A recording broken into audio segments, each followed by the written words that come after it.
हरिलाल की जय हो। अब हिरण्याक्ष का वध तो भगवान ने पहले किया। शुक्र रूप में हिरण्याकश्यप का वध करने के लिए भगवान अवतार लेंगे। हिरण्याकश्यप ने भगवान की ही भक्ति की, ब्रह्मा से वरदान प्राप्त किया और वरदान भी ऐसा प्राप्त किया कि उसने विचार कर लिया कि इस धरा के ऊपर अब आपको कोई मारने वाला नहीं है। लेकिन परमात्मा ये कहता है कि मैंने जिसको जितना समय दिया है, जितनी चाबी इसके अंदर भरी है, उतना ही आपको कठपुतली की तरह इस संसार के अंदर नाचना। अगर वरदान दिए हैं तो रास्ता भी निकाला है कि दिन में नहीं मरना, रात में नहीं मरना, सुबह भी नहीं मरना, दोपहर भी नहीं मरना, 12 महीने के अंदर भी नहीं मरना, इंसान से भी नहीं मरना, किसी जीव से भी नहीं मरना, किसी हथियार से भी नहीं। ऐसे ऐसे वरदान प्राप्त कर लिए। अब उसी कुल में प्रहलाद नाम का एक पुत्र है।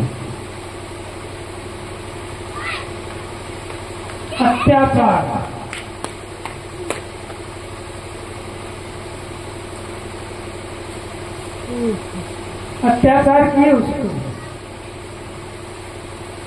अत्याचार का मतलब होता है जो पिता अपने पुत्र के ऊपर अत्याचार करता तो आत्मा तो उसको भी होती है। अगर वो भगवान का भजन करता है तो कभी सताना, भगत को तो कभी सताना ही नहीं चाहिए। भक्त को कभी भी मगर ध्यान में बैठा है तो उसे बैठा रहने दे। अब उसकी समाधि टूट जाए तब हम कोई प्रसन्न कर सकते हैं। ने अपनी मृत्यु के ऊपर विजय पाने के लिए वरदान प्राप्त करके उसी कुल के अंदर पुत्र पैदा हुआ और वो पुत्र भगवान का ही भक्त। तो गुरुकुल जैसे हमारे यहाँ में पाठशालाएं हैं या कोई स्कूल आदि जो है उसमें बच्चे को हम पहली क्लास से पढ़ने के लिए छोड़ देते हैं। पहले गुरुकुल होती थी, गुरुकुल के अंदर छोड़ दिया। आचार्य को समझाया कि इसको राक्षस वृत्ति की जो बातें होती है ना वही सब सिखानी, वही संस्कार इसको देने। हम जो राक्षस करते हैं वही काम इसको सब सिखा देने। लेकिन उसने के साथ के जो बच्चे थे वो भी उस परमात्मा का ही भजन करें, क्योंकि उसका तेज इतना था कि वो स्वयं भगवान का भक्त था। अब उन पे अत्याचार आरंभ कर दिए। पिता ने कहा, उसकी एक बहन थी होलिका, जो अपने यहाँ त्योहार मनाते हैं ना होलिका का,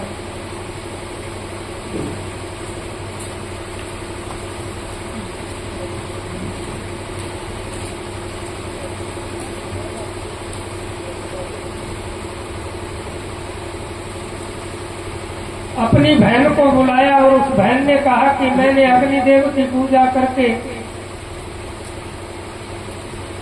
अपने गुरु के आशीर्वाद से एक ऐसा वरदान प्राप्त किया कि मेरे पास एक चतर है जो अग्नि उसको जला नहीं सकती। मैं वो चतर ओढ़ करके बैठ जाऊंगी और इसको अपनी गोदी में लेकर के और इसको जला दूंगी। भक्त को कोई भय नहीं था, वो उसके अंदर बैठ जाती है। भगवान स्वयं बताते हैं कि प्रहलाद की भी रक्षा की। अब राजा ने विचार किया कि होलिका वध करने के लिए चली गई, उसका भी भगवान ने मोक्ष कर दिया। अब जहां कोई भी शब्द आए तो वो उसी नारायण का नाम है। कोई भी बात हो, जैसे हम घर में कार्य करते तो परमात्मा का नाम किस प्रकार से लेना चाहिए, भगवान का भजन कैसे करें। आज कलयुग है, कलयुग के अंदर आयु कितनी हमारी निर्धारित आयु 100 वर्ष मानी है। अब वो 100 वर्ष से 20 वर्ष भी कट गई, ये समझो लगभग जो राशियां हैं, जीव राशियां, वो 80 वर्ष की उम्र में ही 80 से 60 के बीच में लगभग परमात्मा के धाम को जाने लगे। यही रह गई। अब अगर हम बैठ करके माला लेकर के उस परमात्मा का चिंतन करेंगे, बैठ के आसन लगा के उस परमात्मा का भजन करेंगे तो समय नहीं हमारे पास, क्योंकि घर का काम भी करेंगे, घर का काम करेंगे तो समय कहाँ निकलेगा। तो इसलिए कलयुग में कहा है रामायण के अंदर की कलयुग केवल नाम आधारा, सुमर सुमर नर उतर ही पारा। कितनी बड़ी भक्ति है कलयुग की, देखो कितनी बड़ी भक्ति है कलयुग की, बैठ करके करने की आवश्यकता नहीं है कि कलयुग केवल नाम आधारा, सुमर सुमर नर उतरे ही पारा। आपको बैठ के बचने की जरूरत नहीं है, चलते हुए, अगर हम कहीं जा रहे हैं तो चलते हुए भी मेरा अगर स्मरण कर लोगे, नाम ले लोगे, तब भी वो भक्ति है।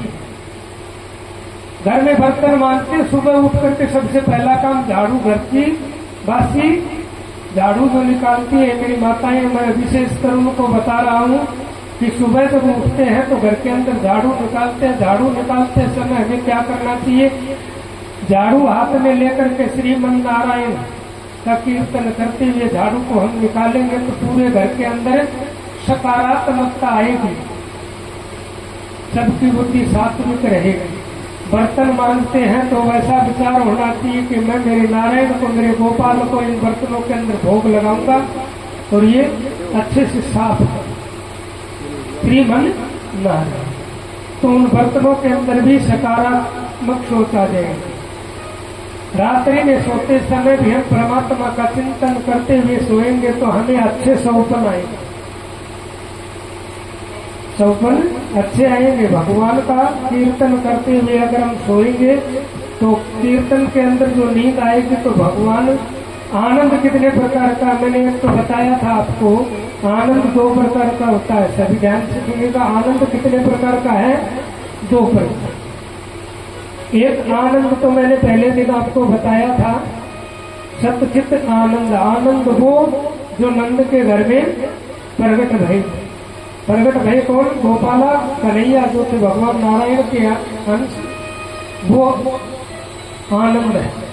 एक आनंद सांसारिक है, सांसारिक का मतलब जो किसी के पास अधिक धन हो, गाड़ी हो, बंगला हो, कार हो, बढ़िया बेटे पोते, संपन्न परिवार हो, और उससे हम कहें कि और बताओ भाई कैसा चल रहा है, तो वो क्या कहेगा कि बड़ा आनंद है।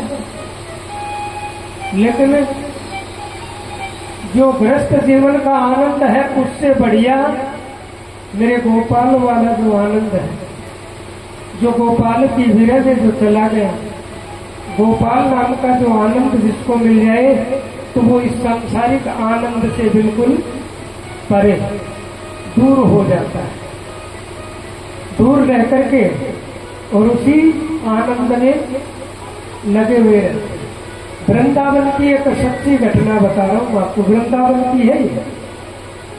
वृंदावन के अंदर बताते हैं कि एक जज था, कोई जाट जाति, और एक बनिया था, और एक कोई जैसे किसान था। तो बारिश होती है तब हम किसी से सहायता नहीं मांग लेते, अगर घर में राशि ना हो तो हम किसी से सहायता मांगते कि मुझे पैसे दे दो, खेती करूंगा, आपके कुछ समय में वापस लौटा दूंगा। तो एक किसान ने किसी सेठ से कर्जा ले लिया, जैसे हम भी ले लेते हैं जरूरत पे, कोई शादी है या कोई भी प्रोग्राम होता है, अगर बजट कम हो तो हम किसी पड़ोसी से या किसी से भी लेकर के अपना कार्य करते हैं।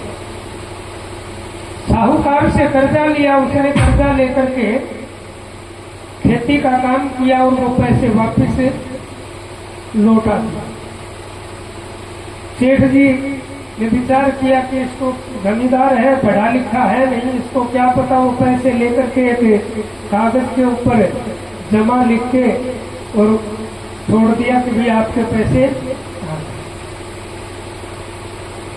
जहां लिखतम की थी वहां से उसने पैसे नहीं हटाए।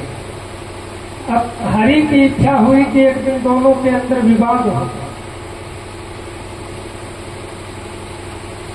विवाद हो गया तो उसने कोर्ट के अंदर केस डाल दिया, और उस केस डालने से उसको तो जाना था ही। तारीख पे तारीख चलती रही, तारीख पे तारीख चलती रही। अब उस जमींदार का नंबर आया आमने सामने का, तो जमींदार से पूछा गया कि भी ये बताओ मेरे को कि आपने सेठ जी को पैसे दिए, ये कह रहे हो कि मैंने पैसे दे दिए, लौटा दिए, लेकिन ये सेठ जी तो मना कर रहा है। आपने ये जो पैसे दिए हैं ये किसके सामने दिए? कोई आपका गवाह है? जमींदार ने कहा कि मेरा गवाह एक ही है। कौन? गोपाल जी। अब जज ने ऑर्डर दिया तुरंत प्रभाव से कि गोपाल जी के नाम से संबंध निकाले जाए। अब वो संबंध निकाल दिए, डाकिया संबंध लेकर के चक्कर लगा रहा है कि भी गोपाल जी का घर कौन सा है, गोपाल जी का घर कौन सा है। बोला यहाँ तो देखो कि वही गोपाल जी का घर है, और ऐसा तो कोई है नहीं कि जो गोपाल जी हो, बोले ये मंदिर है, ये भी गोपाल जी का है। अब उस नगरी के अंदर कोई समझदारी जो कहते ना, समझदार था, उसने कहा, विचार किया कि ये संबंध है और गोपाल जी का संबंध है। उसने बताया कि ये जो मंदिर है गोपाल जी का, आप इस मंदिर में चले जाओ, पुजारी से जाकर के मिल लेना, और पुजारी जी आपको गोपाल जी से मिला देंगे। अब वो डाकिया संबंध लेकर के गोपाल जी के मंदिर में चला गया। गोपाल जी के मंदिर में जाकर के वो संबंध निकाल के डाकिया से कहने लगा कि डाकिया, पुजारी जी ये जो संबंध है ये गोपाल जी को देना है। अब पुजारी भी समझ गया बात को कि ये कोर्ट का संबंध है, इसको पता नहीं है गोपाल जी कौन है। बोले गोपाल जी तो अभी तो है नहीं यहाँ, और आएंगे तब मैं ये संबंध गोपाल जी को दे दूंगा। अब वो संबंध किसने लिया? पुजारी जी। पुजारी जी ने संबंध लेकर के उस गोपाल जी के चरणों में रख के कहा कि हे गोपाल जी, ये कलयुग है, ये कलयुग है, ये कलयुग के लोग आपको कोर्ट में खड़ा कर देंगे। अब जाओगे कोर्ट में हाजिरी लगाने के लिए, तेरे किसी भगत ने पुकार लिया, अब जाना पड़ेगा। पुजारी जी ने भगवान को कठोर शब्दों में कह दिया, और वो संबंध भगवान के चरणों में रख दिया। बताते कि तारीख आई, और जैसे ही गवाह के अंदर से आवाज आई कि गोपाल जी हाजिर हो, तीसरी आवाज लगाई तो गोपाल जी छोटे से बालक के रूप में जाकर के खटखड़े के अंदर खड़े हो गए। जज ने कहा कि भाई आप, बोले मैं गोपाल जी हूं। अच्छा आप गोपाल जी हैं, तो सेठ ने जो पैसे दिए थे इस किसान ने वो जमा नहीं किए, ये तो कह रहा है कि मैंने पैसे दे दिए। तो आपके सामने पैसे दिए थे? बोले हाँ बिल्कुल मेरे सामने पैसे दिए थे। सेठ जी ने कहा लिखे? अब भगवान से तो कोई चीज छुपी हुई नहीं, सेठ जी वही थे। गोपाल जी ने कहा कि सेठ जी की 3 नंबर की अलमारी है, उसके अंदर एक कागज है, उस कागज के अंदर इसने जमा किए। ये सेठ जी इस जमींदार को धोखा दे रहा है। अब वहां से कोर्ट के सिपाही गए, 3 नंबर की अलमारी का लोग खोल करके कागज चेक किए, तो वो पैसे जमा लिखे हुए। अब गोपाल जी तो अपना काम करके चले गए। सेठ जी को सजा दे दी। जैसे ही किसान कोर्ट से बाहर आया, वो जज भी उसके पीछे पीछे। अब जज ने कहा कि भाई थोड़ी देर पहले यहाँ गोपाल जी जो गवाही दे करके गया था वो कहाँ गया? बोला वो गोपाल जी कौन है? किसान ने कहा कि मैं तो नहीं जानता गोपाल कौन है, लेकिन मैं तो इतना जरूर जानता हूँ कि मेरी नगरी के अंदर मेरा गोपाल ही है।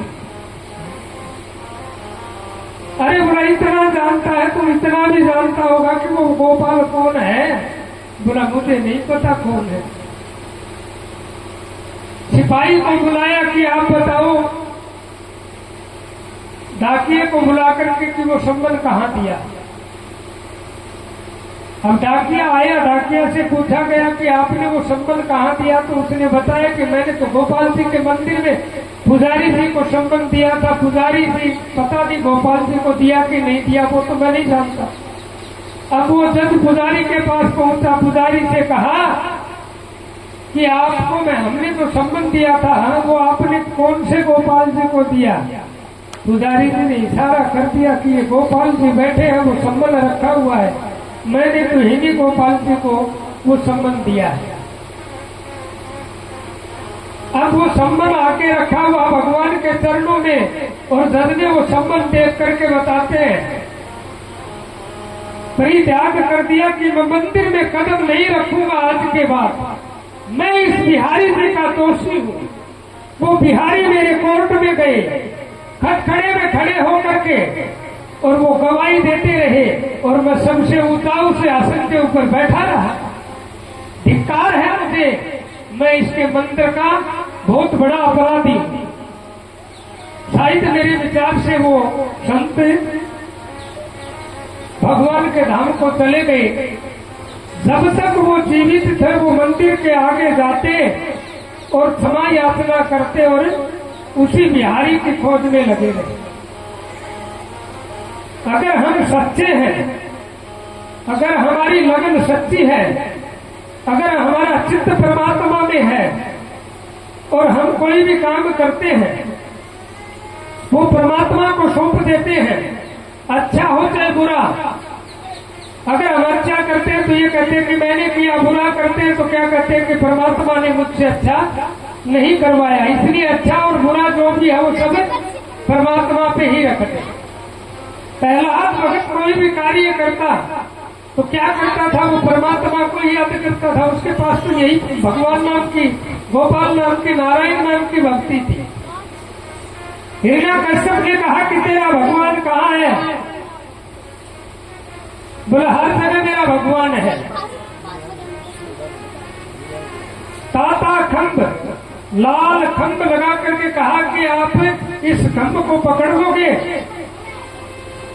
बोला हाँ मैं बिल्कुल पकड़ लूंगा, मेरे भगवान इसी खंभ में है।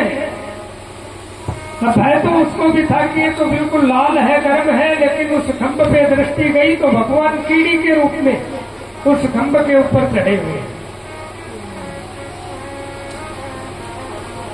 भय दूर हो गया, उसने खंभ को पकड़ लिया।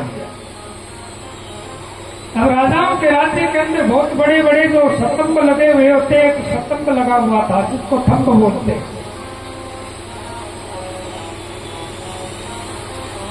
हिरण्यकश्यप ने कहा कि आपके भगवान और कहाँ दिखाई दे रहे? इस स्तंभ में आपके भगवान हैं।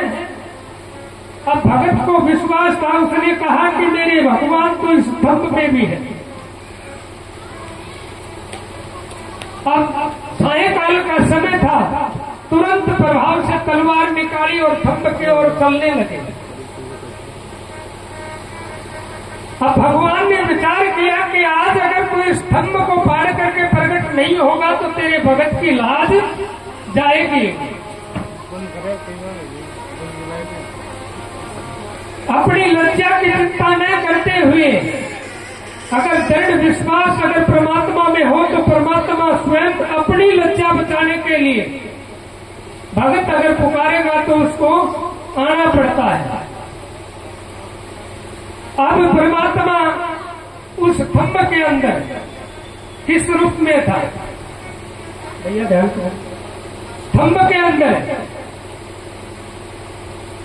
तलवार निकाल करके हिरण्यकश्यप खंभ की ओर दौड़ता और भगवान उस खंभ को पार करके नर और सिंह के रूप में प्रकट हो जाते हैं और हिरण्यकश्यप को अपनी उठा करके दोनों देली जो होती है, घर की देल जो बोलते हैं, देली जिसको कहते हैं, उतरंगा लगता था काठ का पहले, वहां लेकर के आगे सायंकाल का समय था।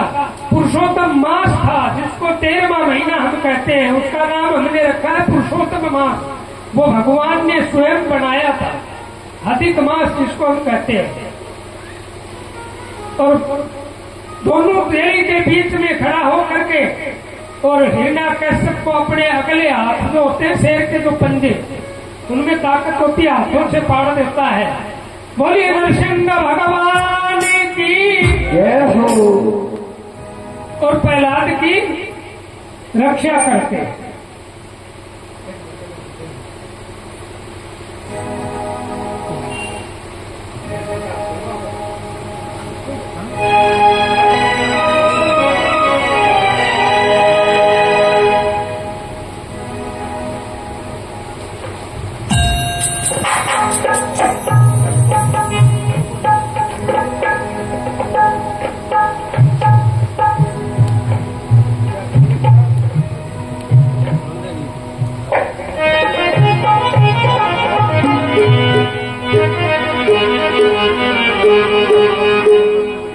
जब भी नैन मूंदो और जब भी नैन खोलो,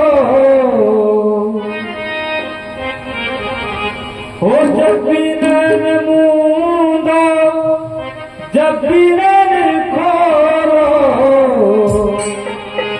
राधे कृष्ण बोलो, राधे कृष्ण बोलो, राधे कृष्ण बोलो, राधे कृष्ण बोलो। जब भी नैन मूंदो, जब भी नैन खोलो, जब भी नैन खोलो, राधे कृष्ण बोलो, बोलो राधे कृष्ण बोलो, राधे कृष्ण बोलो, राधे कृष्ण बोलो। राधे कृष्ण, राधे कृष्ण, राधे कृष्ण, हरे हरे, राधे कृष्ण, राधे कृष्ण, राधे कृष्ण, हरे हरे, राधे कृष्ण, राधे कृष्ण, राधे कृष्ण, हरे हरे, राधे कृष्ण, राधे कृष्ण, राधे कृष्ण, हरे हरे। ओ जब भी नैन मूंदो, जब भी नैन खोलो, जब भी नैन मूंदो, जब भी नैन खोलो, राधे कृष्ण बोलो, राधे कृष्ण बोलो, राधे कृष्ण बोलो, राधे कृष्ण बोलो। जय हो।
Hare Krishna, Hare Krishna, Hare Krishna, Hare Krishna, Hare Krishna, Hare Krishna, Hare Krishna, Hare Krishna Radhe Krishna Hare Hare हो भक्त कृष्ण भक्त तुम इनको ना बोलो भक्त भक्त तुम इनको ना बोलो राधे कृष्ण बोलो राधे कृष्ण बोलो राधे कृष्ण बोलो राधे कृष्ण बोलो हो जपी नैन मूलो जपी नैन खोलो जपी नैन मूलो जपी नैन खोलो राधे कृष्ण बोलो राधे कृष्ण बोलो राधे कृष्ण बोलो राधे कृष्ण बोलो राधे कृष्ण राधे कृष्ण हरे हरे राधे कृष्ण राधे कृष्ण राधे कृष्ण हरे हरे राधे कृष्ण राधे कृष्ण राधे कृष्ण हरे हरे राधे कृष्ण राधे कृष्ण राधे कृष्ण हरे हरे जय हो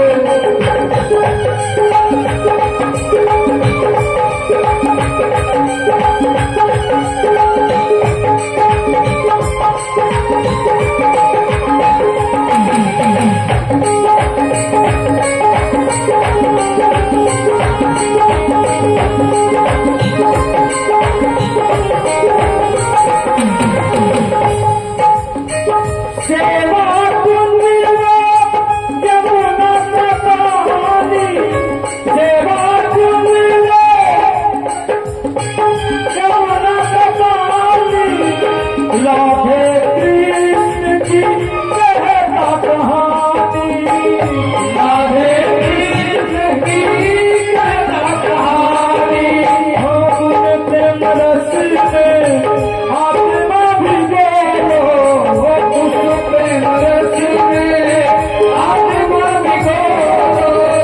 राधे कृष्ण बोलो राधे कृष्ण बोलो राधे कृष्ण बोलो राधे कृष्ण बोलो हो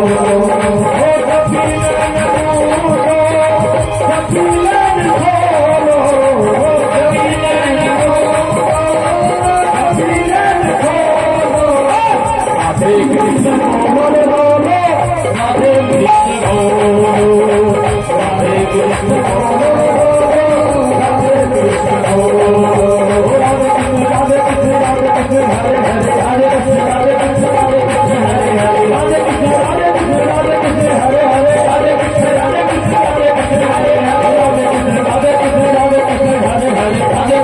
राधे कृष्ण राधे कृष्ण राधे कृष्ण हरे हरे राधे कृष्ण राधे कृष्ण राधे कृष्ण हरे हरे राधे कृष्ण राधे कृष्ण राधे कृष्ण हरे हरे राधे कृष्ण राधे कृष्ण राधे कृष्ण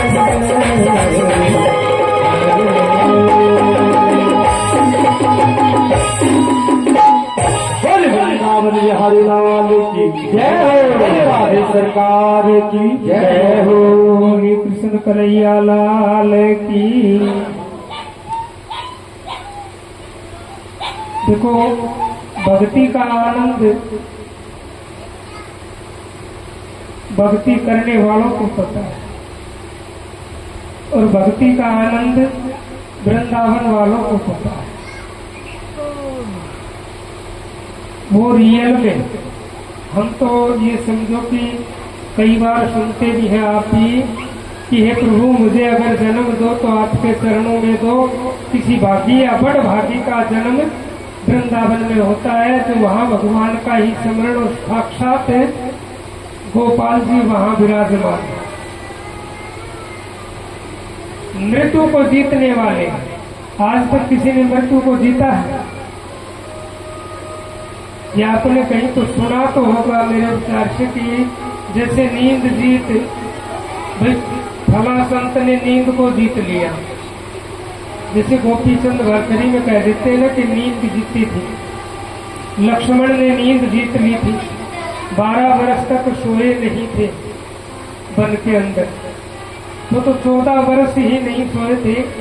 अही रावण ने पाताल लोक में लेके गए। उसी समय एक बार सुप्त अवस्था में गए थे, लेकिन 12 वर्ष का तो ये मान लो कि पक्का प्रमाण है लक्ष्मण सोए नहीं थे। उसी प्रकार से जो इस धरा के ऊपर अनंत जीव राशियां जो आई है, उनमें जिसने मृत्यु के ऊपर विजय पाई वो एक ही था। कौन था? ध्रुव भगत। याद रखने की चीज है कि जिसने मृत्यु के ऊपर विजय प्राप्त की वो कौन था? ध्रुव। उत्तानपाद की दो रानियां थी, सुनुति और सुरुचि।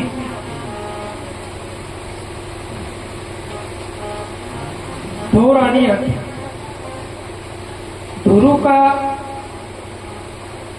पिता की जो पहली शादी हुई उसको संतान नहीं हुई।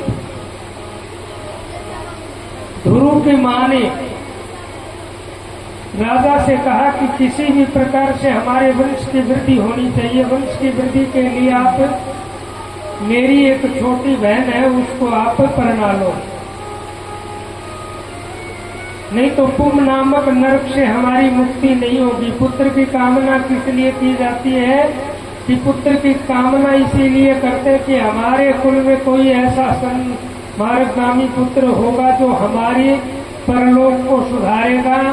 परलोक सुधारने के लिए सर्वप्रथम भागवत अगर घर में हो जाए तो उनके पूर्वज जो है 21 पीढ़ी का प्रमाण है। लोग ये भी कह देते हैं 24 का है, कोई ये कह देता है कि 101 पीढ़ी, लेकिन 21 मेरे सामने जो आया मैं वही आपको बताऊंगा।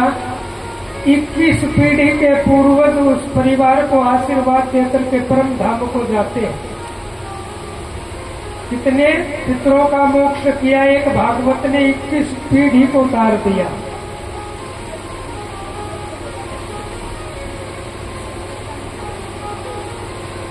ध्रुव जो था वो किस प्रकार से उसका जन्म हुआ, किस प्रकार से उसको ज्ञान मिला कि उसी की मां ने अपनी छोटी बहन उत्तानपाद के साथ शादी करवा के लेके आई। और उस बहन ने बहन से क्या किया? दुहाक बोलते हैं, जैसे नगर से बाहर कोई कमरा बना करके कि आप इनसे कभी भी मिलने नहीं जाओगे।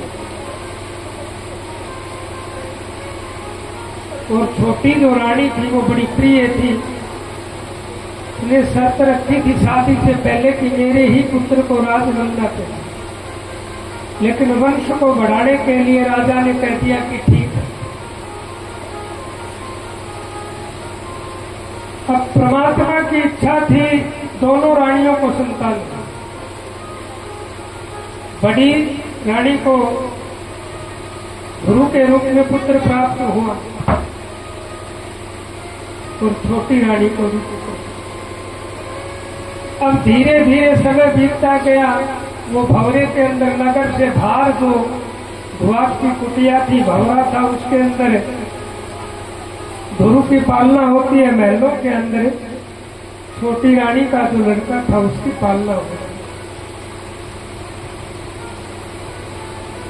5 वर्ष का ध्रुव अपने राज्य के अंदर आकर के पिता की गोदी के अंदर बैठा। अब पिता का लाड प्यार तो सभी पुत्र को चाहिए कि मेरा पिता मुझे लाड प्यार करे। अब छोटी रानी ने देख लिया कि ध्रुव पिता की गोद में है और कहीं राजा का मोह ध्रुव में न आ जाए, इसलिए नीचे जाकर के राज्य के दरबार में ध्रुव के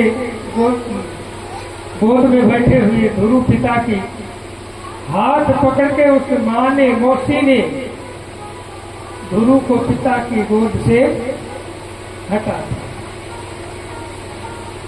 और क्या कहा पता है? इस गोदी में बैठने के लिए इस कुख से जन्म लेना पड़ेगा। ध्रुव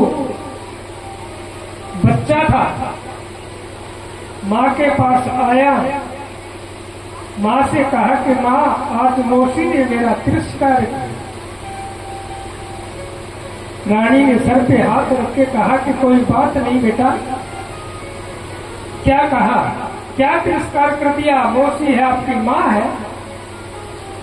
बोला नहीं, मैं पिता की गोद में बैठा था, मेरा हाथ पकड़ा और मेरे को नीचे उतार दिया और ये कहा कि अगर आपको इस गोदी में बैठना है तो इस कुख से जन्म लेना पड़ेगा। तो पहले गुरु में बार बार कहता हूं मां। गुरु को क्या शिक्षा थी कि बेटा ये तो एक 5 भौतिक शरीर की गोदी है, अगर आपको गोदी में बैठना है तो उस नारायण की गोद में बैठिए। अब गुरु को इतना ही शब्द लग गया। कौन सा शब्द है कि ये तो 5 भौतिक शरीर है, उसकी गोदी है, ये तो नश्वर है, एक दिन उसी धाम को जाएगा। अगर तुझे बैठना है तो उस परमात्मा की नारायण की गोद में बैठ। अब ध्रुव 5 वर्ष का ये शब्द उसके हृदय में लग गया और ध्रुव नगर छोड़ करके चल दिया कि आज से अगर बैठेंगे तो उस हरि की गोद में ही बैठेंगे। अब उस हरि की नारायण की गोद प्राप्त करने के लिए 5 साल का ध्रुव चल देता है और रास्ते में नारद जी मिल जाते हैं। नारद जी ध्रुव की मां के गुरु थे कि जो ध्रुव लिया जननी नारद से ऐसा उत्तम ज्ञान मिले। प्रेम की हाथ जुबान में लगते नोट खरीद ले। अगर प्रेम चाहिए तो कहां मिलता है? प्रेम अगर चाहिए तो कहां मिलेगा? इस जुबान में, जुबान में है प्रेम। प्रेम बाजार से खरीदने के लिए किसी दुकान पर जाएंगे तो आपको मोल नहीं मिलता है। इसी वाणी से हम प्रेम प्राप्त करते हैं, इसी वाणी से हम शत्रुता प्राप्त कर लेते हैं। मित्र विभाग से ये वाणी अगर किसी को बोली जाएगी, मीठे वचनों से अगर हम किसी को बोलेंगे तो वो प्रेम है। कड़वे वचन अगर हम किसी को बोलेंगे तो ये बैर है। अब गुरु को नारद जी समझाते हैं कि आप वन में जाओगे 5 वर्ष के, और आपकी माता ने कह दिया कि उस नारायण की गोद में बैठोगे जाकर। उस वन के अंदर बड़े बड़े सिंह व्याघ्र हैं, बड़े बड़े हिंसक जानवर हैं, आपका तो भक्षण कर लेंगे। भय दिखाया। गुरु का अटल विचार कि जो प्रतिज्ञा कर ली वो कर ली, उससे पीछे नहीं हटना।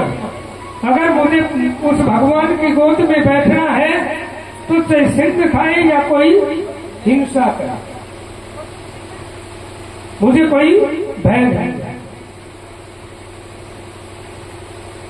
अब 5 वर्ष का ध्रुव बियाबान जंगल के अंदर जाकर के एक शिला के ऊपर बैठ करके उस परमात्मा का स्मरण करता है। ओम नमो भगवते वासुदेवाय नमः। उसी परमात्मा को बार बार स्मरण करता है। 1 महीना बीत गया। 1 महीना बीतने के बाद बताते हैं कि गुरु ने अपना विचार बताया कि ऐसे अब हम अन्न का त्याग करें। अन्न त्याग करके जल के सहारे से गुरु ने दूसरे महीने में भक्ति। 2 महीने व्यतीत हो गए। देवताओं में हलचली मच गई कि ऐसा अमृत लोक के अंदर कौन प्राणी है जो इतनी कठोर तपस्या कर रहा है। यूं करते करते ध्रुव जल का भी त्याग कर दिया। वायु के माध्यम से जीवन व्यतीत करना, वायु का त्याग कर दिया। अपनी श्वास को जीत करके ध्रुव एक पैर के ऊपर खड़ा। 5 महीने व्यतीत हो गए। ध्रुव को भक्ति करते करते स्वयं नारायण का सिंहासन हिल गया कि ऐसा कौन है इस मृतलोक के अंदर कि स्वयं नारायण का शेष शैया के ऊपर सोए हुए वो परमात्मा, और वो भी सिंहासन हिला दिया। सभी देवताओं में हलचल हो गई। स्वयं नारायण ने अपनी दिव्य दृष्टि से देखा कि एक शिला के ऊपर मात्र 5 साल का बालक, और भगवान स्वयं नारायण का चिंतन। अब नारायण स्वयं चल के उस भगत के सामने आते हैं। कितने दिन में? मात्र 5 महीने में। अगर अटल विश्वास हो तो भगवान को 5 दिन में भी मिल जाए, लेकिन अब कलयुग है, अब तो बहुत जल्दी मिल जाए, 5 दिन भी नहीं लगे। क्योंकि रामायण में तो कहा ही था कि कलयुग केवल नाम आधारा सुमर मंत्र पर, तो समर मात्र से ही प्राप्त हो रहा। भगवान चलते उठते बैठते दौड़ते कैसे भी परमात्मा का स्मरण करें। 5 महीने में भगवान नारायण ध्रुव के सामने आए। ध्रुव की आवाज बंद हो चुकी थी, बोलने की शक्ति नहीं थी ध्रुव के अंदर। भगवान की छवि को निहारता है और भगवान के हाथ में शंख था। ध्रुव के मुख से स्पर्श करवाया और बोलने की शक्ति ध्रुव के अंदर आई। भगवान से सवाल करने, भगवान ने कहा कि मांगिए। बोला प्रभु मुझे कुछ नहीं चाहिए। ध्रुव ने कुछ भी नहीं मांगा परमात्मा से। लोग कहते हैं कि भक्ति करो तो निस्वार्थ करो। भागवत स्पष्ट शब्दों में कहती है कि ध्रुव ने 5 महीने तक भगवान की भक्ति की। स्वयं नारायण वहां आए और वरदान दे रहे हैं, लेकिन ध्रुव जी ने भगवान से कुछ भी नहीं मांगा। बोला मैं तो अपनी माँ के वचन से भक्ति करने के लिए आया हूँ। उसी परमात्मा ने अपनी गोदी के अंदर बैठा करके ध्रुव से बार बार विनय किया कि तुम मांग लो, लेकिन बिन मांगे। बोला आपकी इच्छा राज्य की हो कि तुम आप राज्य करना अपने पिता की गति। 350 वर्ष बताते हैं कि ध्रुव ने अपनी पिता की गति पे राज किया। छोटी रानी का जो लड़का था ध्रुव का भाई, वो यक्षों से युद्ध करने के बाद मारा गया और उसी युद्ध को ध्रुव ने जीत करके पिता की गद्दी पे राज किया। समय व्यतीत हो बीतता गया, मृत्यु को आना था, लेकिन ध्रुव भगत था। जैसे ही मृत्यु ध्रुव के पास आई कि मैं तेरे को लेने के लिए आई हूं, तो ध्रुव ने मृत्यु के शीश पे पैर रखे और परम पद को पाया। बोलिए ध्रुव और नारायण भगवान की जय। आज हम उत्तर दिशा में दिखाते हैं, शादी होती है या विवाह होता है तो ध्रुव को देख लो भाई, उत्तर दिशा में ध्रुव अटल है। आज कितने भी कष्ट आए, कितने भी हमारे गृहस्थ जीवन के अंदर बाधाएं आए, तो इस कहानी से हमें क्या शिक्षा मिलेगी?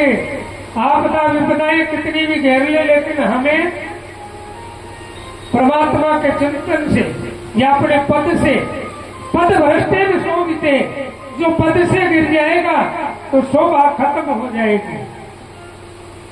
पद वाली स्थान होता है, जहां हम हैं वहां हम पूजनीय। पद से अगर गिर गए तो शोभा, जैसे केस होते हैं सिर के ऊपर। मैं आपको उदाहरण बता रहा हूं। हम नाई की दुकान में जाते हैं, बढ़िया कटिंग करवाते हैं, बड़े केस होते हैं, कटवा करके जो कटे हुए केस होते हैं कोई घर वापस नहीं लेके आता है।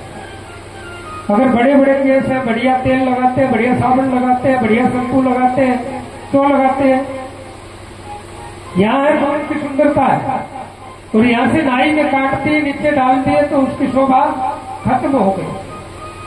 हमारे मुख में दांत हैं, हम सुबह उठते हैं, दातुन वगैरह करते हैं, बार बार दर्पण को देखते हैं, दांतों को कि वे चमकते हैं कि नहीं। मुख में दांत है, इसीलिए तो दांतों की शोभा है। और दांत गिर जाए किसी का भी दांत, एक दांत भी अगर गिर जाए तो मुख की शोभा खत्म हो जाती है, क्योंकि उसने अपना पद स्थान छोड़ दिया, तो मुख की भी शोभा खत्म हो गई। इसी प्रकार से ये मानव जो है अपने पद से गिर जाएगा तो उसकी भी शोभा खत्म हो जाएगी। पद भ्रष्टे न शोभिते, जो पद से गिर गया तो उसकी शोभा जो है वो खत्म हो जाएगी। आचारहीन न पुनंति वेदा, जो आचरण से हीन हो जाएगा तो उसको कोई वेद पवित्र नहीं कर सकता, चाहे वो पुराण हो चाहे वेद हो या भगवान का चिंतन करे। जब तक वो अपना आचरण जो है वो पवित्र नहीं रखेगा तो उसको वेद भी पवित्र नहीं कर सकते। चित्रकेतु नाम का राजा हुआ है इसी धरा के ऊपर, बहुत धर्मात्मा राजा। भागवत के प्रमाण से बताते कि चित्रकेतु की 10,000 रानियां। चित्रकेतु को कोई संतान नहीं थी। 10,000 रानी होने पर भी चित्रकेतु को कोई संतान नहीं थी। ये बड़े वियोग की बात।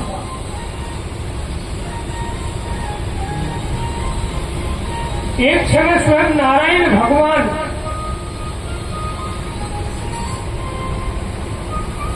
श्रृंगी ऋषि के साथ विचरण करते हुए जा रहे थे। चित्रकेतु से ने दोनों को देखा और चरणों में पड़ के कहा कि मुझे 10,000 रानियां हैं लेकिन मेरा उद्धार नहीं है, मैं नरक का वासी हूं। मुझे कुंभीपाक नरक में या पुर नामक नरक में जाना पड़े। नारद जी ने कहा कि मुझे 10,000 रानियों में कोई भी आशाबंद नहीं है, मुझे पुत्र नहीं है। ठीक है, आपका पुत्र हो जाएगा। ऋषि ने वरदान दिया कि आपको संतान हो जाएगी।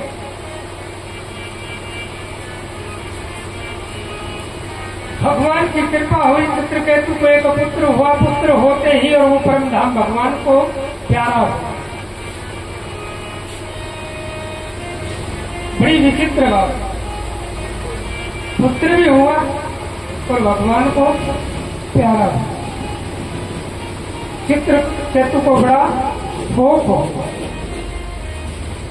1 महीने तक अपने पुत्र की लाश को सामने रख के चित्रकेतु रोता रहा। नारद जी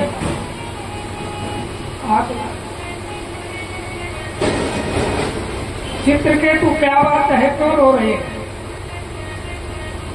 मेरा पुत्र है वो चला गया। तेरा पुत्र? बोला हाँ, मेरा पुत्र जो था वो परमात्मा के घर चला गया। बोले ये संसार बड़ा नश्वर है। ये संसार क्या है? बड़ा नश्वर है। इसमें कोई किसी का पुत्र नहीं है और कोई किसी का पिता नहीं है। ये बंधन है। हे राजन, आप इस बंधन के अंदर बंधे हुए हैं। अब इस संसार की जो ये बेड़ी है, ये आपको तो पता ही है, इतने में समझ गए होंगे। ये नाती पोती जो होते हैं, यही जंजीर है इस संसार में बंधने के लिए। ये मेरी पत्नी है, ये मेरा पति है, ये मेरा पुत्र है, ये मेरी पोता है, ये मेरी पोती है। ये जंजीर है, उस जंजीरों के अंदर बंधे हुए। एक प्रश्न है मेरा, मैं आपसे अभी पूछ लेता हूं। रियल पति कौन है? मेरा भी पति है, आपका भी पति है, जितने भी जो इस संसार के अंदर अनंत जीव राशियां सभी का पति है। वो रियल जिसको हम पति समझे वो कौन है? मीरा ने किसको पति माना? गोविंद को पति, नारायण को पति, भगवान को पति।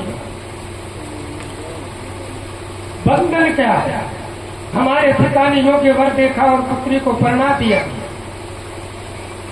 वो पति नहीं है। पति वाली तो हमारी भाषा है।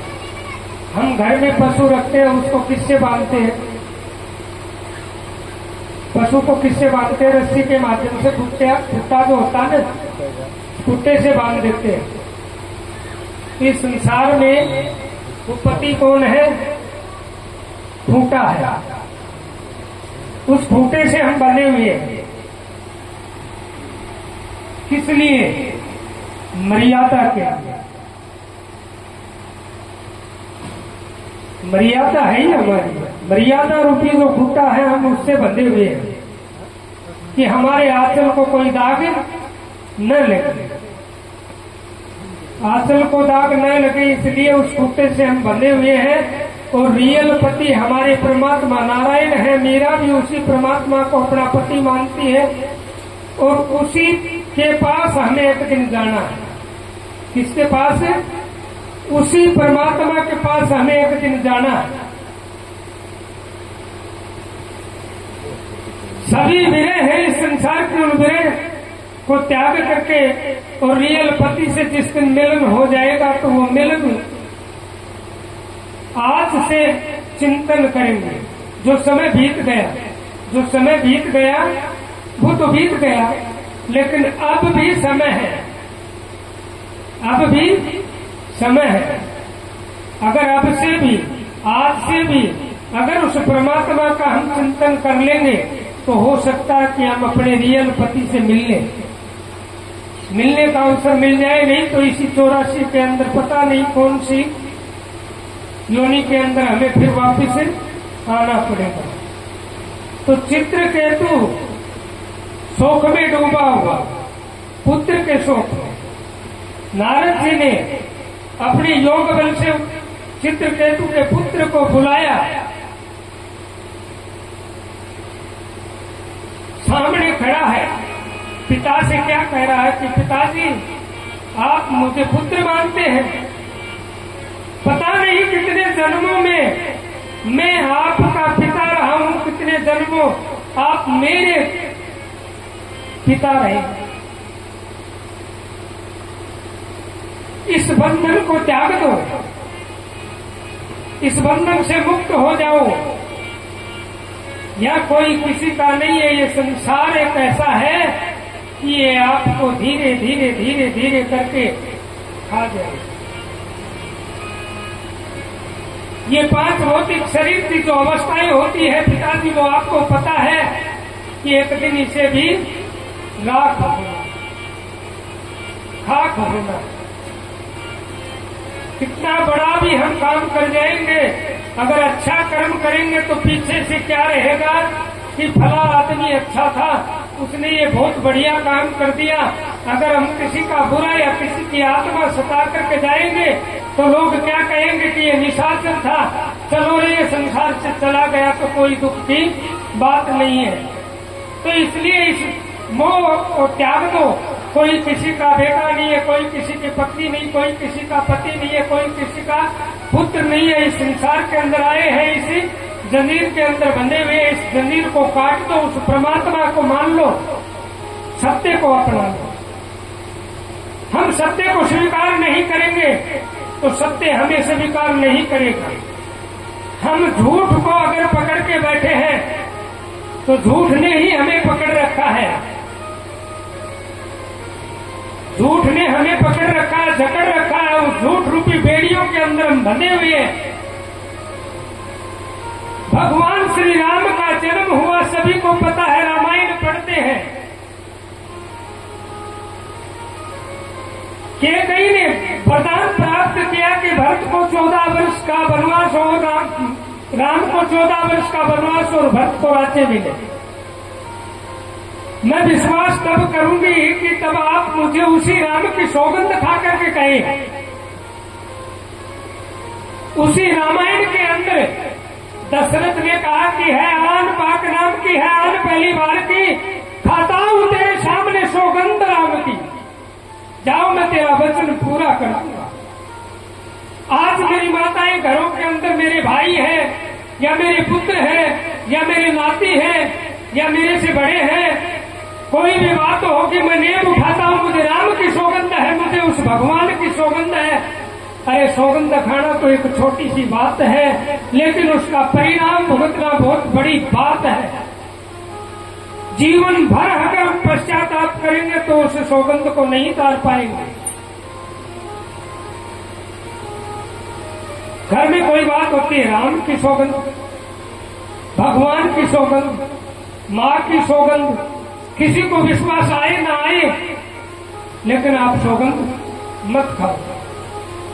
दशरथ ने सच्ची सौगंध खाई। राम 14 वर्ष वनवास में गए, 14 दिन तक उसी कोप भवन में बिना और अन्न और बिना जल के उसने प्राण त्याग दिए।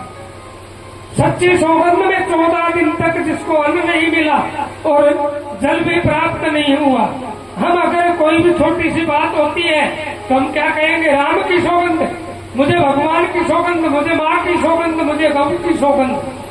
आप हिसाब लगाओ कि हम छोटी छोटी बातों पे अगर सौगंध खाते हैं और कहीं वो सौगंध हमारी झूठी पड़ गई तो उसने तो 14 दिन तक उसका वियोग भोगा था। हम 14 वर्षों या 14 जन्मों तक उसको भोगना पड़ेगा। तो इसलिए मेरी माताओं, जहां तक मेरी आवाज जाए, किसी को विश्वास हो बहुत बढ़िया, अगर किसी को विश्वास ना हो अति उत्तम, लेकिन सौगंध भूल करके भी मत। उसी चित्रकेतु का वियोग दूर कर दिया पुत्र ने। चित्रकेतु को ज्ञान हुआ और भगवान का स्मरण करने के लिए तपस्या किया, और उसी तपस्या के बल से उसे हर जगह जाने का, जैसे ब्रह्मलोक, नारायण लोक, कैलाश, वो इंद्रलोक, कहीं भी जाओ, कहीं भी आओ, कितना बड़ा फल प्राप्त, इतना बड़ा फल प्राप्त करके एक बार बताते कि चित्रकेतु अपने विमान में बैठ करके कैलाश पर्वत में चले गए। भगवान शंकर कैलाश पर्वत के अंदर माता पार्वती को अपने बाएं अंग लिए हुए बैठे। देख करके चित्रकेतु को बड़ी हंसी आई। ये बड़ा भगवान है, अपनी पत्नी को तो साथ में लेकर के बैठा। ये अचंबा आया क्योंकि वो भगवान का भक्त है, आने जाने की सब जगह छूट, लेकिन भगवान के चिंतन में वो भूल गया कि स्त्री भी कोई होती है, अर्धांगिनी भी कोई होती है। भगवान की भक्ति में ये बात भूल गया और उसे बड़ी हंसी आई, और उसी हंसी को देख करके माता पार्वती को बड़ा क्रोध आया, और माता पार्वती ने चित्रकेतु को श्राप दिया कि जाओ तुम राक्षस हो। वृत्रासुर नाम का राक्षस, जिसका नाम वृत्रासुर, अब उसके पास कितना तप था, उसको कौन मारता। अब राक्षस बनने के बाद में शुक्राचार्य का शिष्य हो गया। इंद्र को अभिमान हो गया और मत में चूर था। इंद्र अपने गुरु बृहस्पति का तिरस्कार किया। शुक्राचार्य ने विचार किया कि इसने अपने गुरु का तिरस्कार कर दिया है, गुरु बृहस्पति किसी गुफाओं के अंदर छुपे हुए हैं, अब वक्त है इन देवताओं पे चढ़ाई कर दो। राक्षस को समय देखते हैं, आज भी समय देखते हैं, निशाचर आज भी। विशेष रूप से मैं आपको बता दूं, ये मेरी माताएं जो है ना, केस कभी भी खुले न रहते। स्नान गृह से बाहर निकले तो अपने 2 बाल 4 बाल जितने भी पकड़े उन पे गांठ लगा दे। आप कहीं भी धाम पे जाओगे, कोई बालाजी का धाम, कोई श्याम जी का, कोई माता भगवती, सती जती, कोई भी जो पूजा पाठ इत्यादि करते हैं, उनके आप देखते हो कि ये जो सिर घुमा घुमा के ये कहते हैं कि मेरे अंदर प्रेत आ गया। ये प्रेत आने का मेन कारण यही है कि स्त्रियों के अंदर ज्यादा प्रेत का निवास क्यों होता है कि ये केस जो है ना वो कभी खुले नहीं रखने चाहिए। जिसके केस खुले रहेंगे उसे ही प्रेत का भय रहेगा।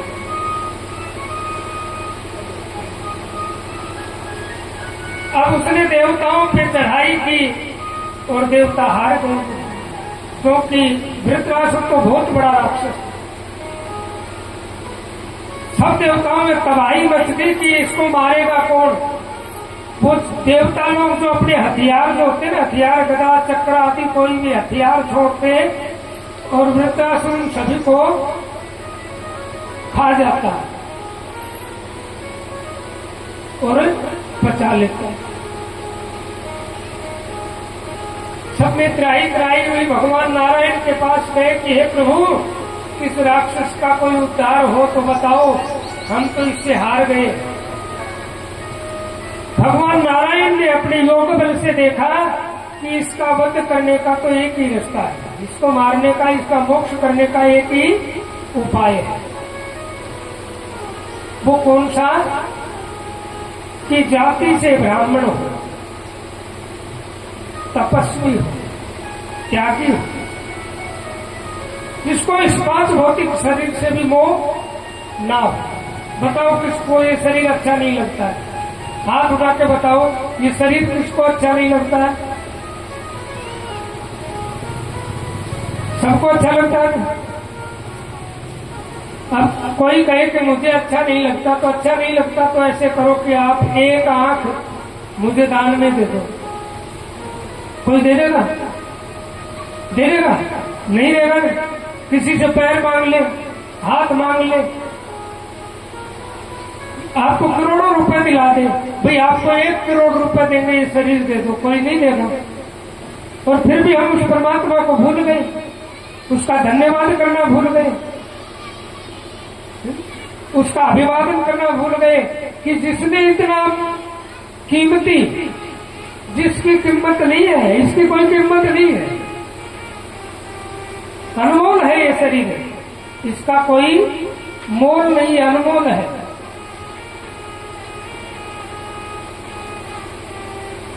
एक बढ़िया का लड़का अपने पिताजी के पास जाकर के कहने लगा, सत्संग सुनता था, जैसे मैंने बताया कि ये बड़ा अनमोल है शरीर। उसने सुन लिया किसी से कि ये शरीर बड़ा अनमोल है। पिताजी के पास गया, पिताजी पिताजी, बोले बोल बेटा। बोले मेरे को ये बताओ कि मेरा ये शरीर है, ये कितने रुपए का है? पिताजी ने कहा कि बेटा ये तो बड़ा अनमोल है, इसका तो कोई मोल नहीं है। नहीं पिताजी, एक बार ये बताओ कि 1 लाख, 2 लाख, 5 लाख, 10 लाख, कुछ तो एक बार बताओ। पिताजी ने विचार किया कि आज अचानक इसको ये प्रश्न कैसे आ गया। बोला बेटा नहीं, जाता तो नहीं कह सकता, लेकिन ये मान लो कि होगा 1 करोड़ रुपए का। 1 करोड़ का पक्का है? बोला हाँ पक्का है। तो बोले आप एक काम करो पिताजी, मुझे 1 लाख रुपए दे दो, 1 करोड़ में से कम कर लिया। अरे बोला ऐसे थोड़ी है, आप वो कहानी मत करो उस परमात्मा से कि अनमोल चोला उस परमात्मा ने दिया है, तो इसमें परमात्मा से कहेंगे कि ये अनमोल है और बाद में काट लेना। वो परमात्मा बाद में क्या काटता है? हमारे किए हुए पुण्य और जो पाप है। अगर पाप कर्म किए हैं तो पुण्य इस पृथ्वी के ऊपर पशु पक्षी इत्यादि योनियों के अंदर, वृक्ष आदि योनियां हैं, उनके अंदर हमें पुनः आना पड़ेगा। अगर हमारा तप बल है तो परमात्मा पुनः हमें इस सृष्टि के ऊपर किस लिए भेजेगा? मनुष्य शरीर के लिए किए, फिर जाकर के अपना उद्धार कर ले। माता भी थोड़े समय की बची है, मैं तो आपके समय के हिसाब से ही बड़ा जल्दी से बता रहा हूं।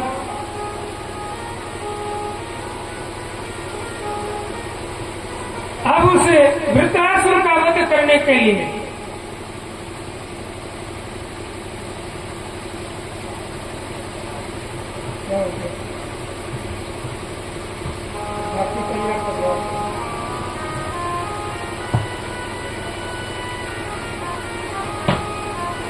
भगवान ने बताया कि ऐसे ब्राह्मण की अस्थियां हो और उससे वज्र बनाया जाए, उस वज्र से इसका वध कर सकते।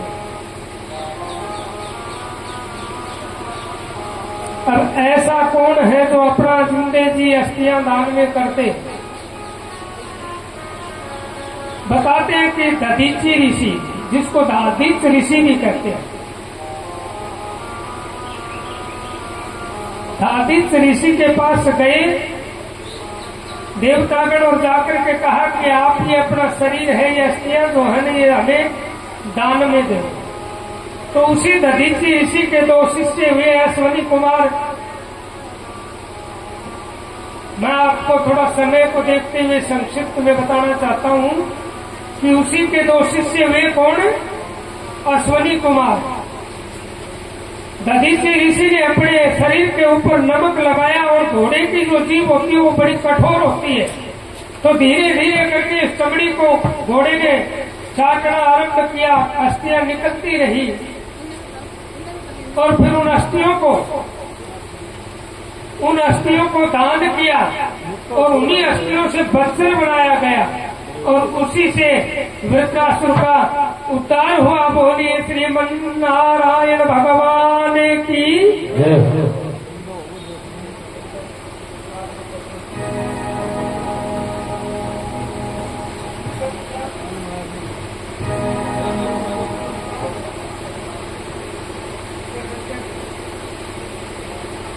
अब मैं जानता हूं घरों में काम होता है, इसलिए मैं ज्यादा समय में लेते हुए है 52 भगवान का जो झांकी है वो आपको दिखाई जाएगी। तब तक मैं उनका वृत्तांत आपको बताता हूं।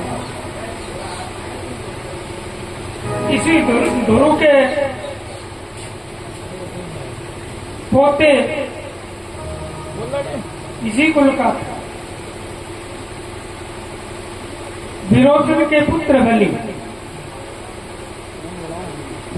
राजा बलि जो है वो विरोचन के पुत्र। समय को देखते हुए मैं आपको फटाफट बता दूंगा। बलि ने 99 यज्ञ किए। राजा बलि ने कितने यज्ञ किए?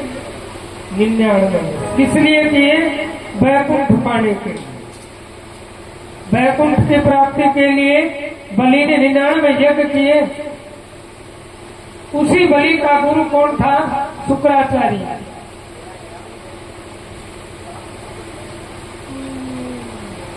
यज्ञ ऊपर यज्ञ करने से भी दोष लगता है, मैं आपको बता दूं।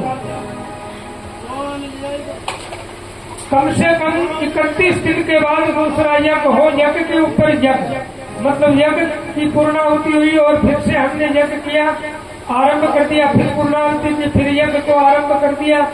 तो ऐसे यज्ञ के ऊपर यज्ञ करने से भी हम दोष के भागी होते हैं। बलि ने 99 यज्ञ किए वैकुंठ को पाने के लिए कि मैं उस वैकुंठ को पा जाऊं।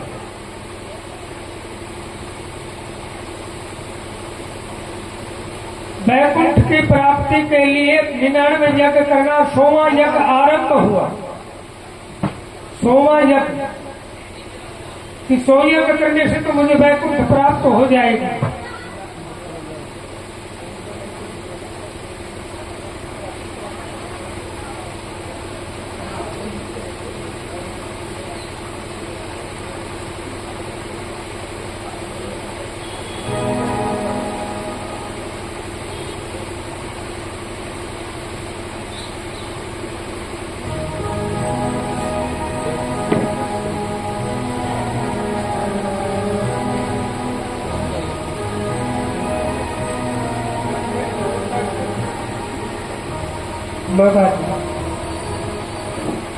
बलि की झांकी, राजा बलि के द्वार पर जो 52 रूप में भगवान जाएंगे, इस प्रकरण को झांकी के साथ मैं आपको बताता रहूंगा। मैं आज तीसरा दिन है, मैं देख रहा हूं कि मन को पवित्र करने के लिए, इस तन को पवित्र करने के लिए तो गंगा का सहारा लिया, लेकिन मन को पवित्र करने के लिए भगवान का सहारा ले। तो मेरे विचार से तो बड़ी गहराई से, बड़े ध्यान से जब हम कोई भी परमात्मा का चिंतन करेंगे तो क्या होता है पता? वो आप ही बताना या फिर थोड़ी देर में मैं भी बता दूंगा कि एक भक्त भी कैसा कि 99 वर्ष तक परमात्मा का चिंतन किया और एक दिन उसी परमात्मा ने अपना विमान भेज दिया। भेज क्या दिया कि वो स्वयं नारायण आ गए और वो बुढ़िया परमात्मा की माला लिए हुए श्रीमन नारायण कर रही थी। नारायण आए और बुढ़िया से कहा कि बूढ़ी माँ मैं आपको लेने के लिए आया हूँ, आपका समय जो है वो पूरा हो गया। बूढ़ी माँ बड़ी खुश हुई, प्रसन्न हुई कि स्वयं नारायण हरि मेरे को लेने के लिए आए हैं, तो क्यों नहीं आज मुझे परम धाम को जाना चाहिए। बुढ़िया माँ बड़ी प्रसन्न हुई और तुरंत प्रभाव से उदास हो गई।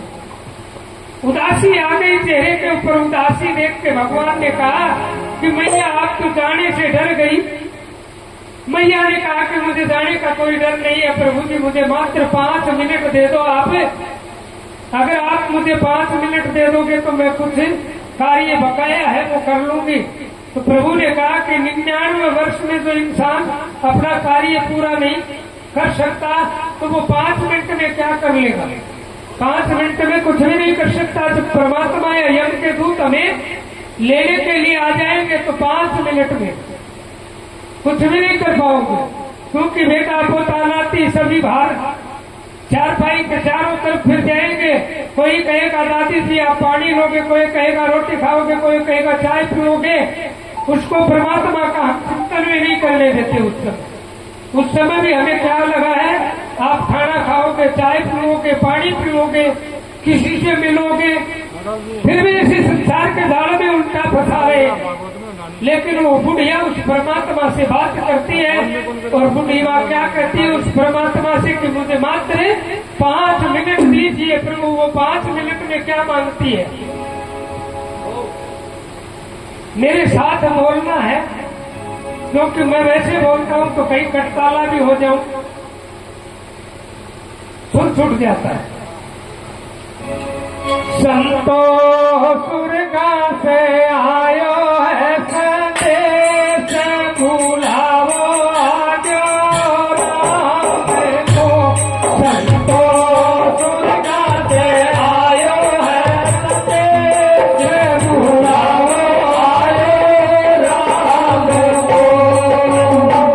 सुरगा से आयो है संदेश, बुलावो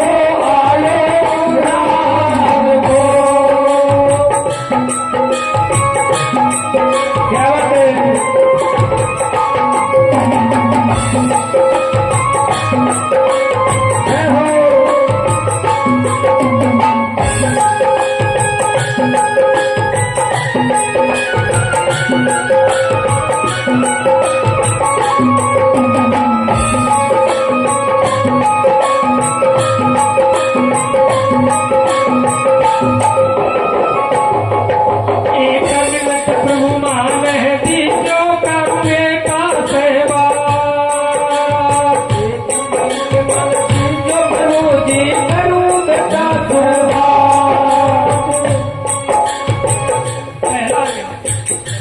पहला मिनट किसके लिए मांगा बूढ़ी माँ ने, बेटों के। 2 बेटे उस बुढ़िया के, दोनों बेटों को बुला लिया। बुला करके बेटों से समझाती है बूढ़ी माँ की बेटा ये परमात्मा नारायण जो है ये मेरे को लेने के लिए आया, मैं उसके धाम को जा रही हूँ। अब बड़े बेटे ने कहा कि अभी तक तो माता जी ठीक थी, डॉक्टर को बुला लो, वैद्य को बुला लो, हो सकता है भगवान का भजन करते करते माता का दिमाग खिसक गया। अब बूढ़ी को तो भगवान देख रहा है, बूढ़ी कहती है कि मेरा दिमाग सही है, भगवान आपको दिखाई नहीं दे रहा है, मेरे को लेने के लिए आया है। आप मेरा एक कहना जो है वो पुगा देना, मुझे ज्यादा नहीं, एक कहन है वो पुगा देना, ताकि मेरी आत्मा उस परम धाम में बैठे बैठे भी प्रसन्न रहे। घर में पितरों का दोष किस लिए आता है मैं बताऊं, जिस भाई भाई में झगड़ा होगा उस घर के अंदर पितर दोष आ जाएगा, क्योंकि उनके पूर्वज जो है उनकी आत्मा पे बड़ा आघात होता है। और वो बूढ़ी माँ उन दोनों बेटों से कहती है अलवारी में पैसा रखिया आपस में लीजो आयो राम को। अलवारी में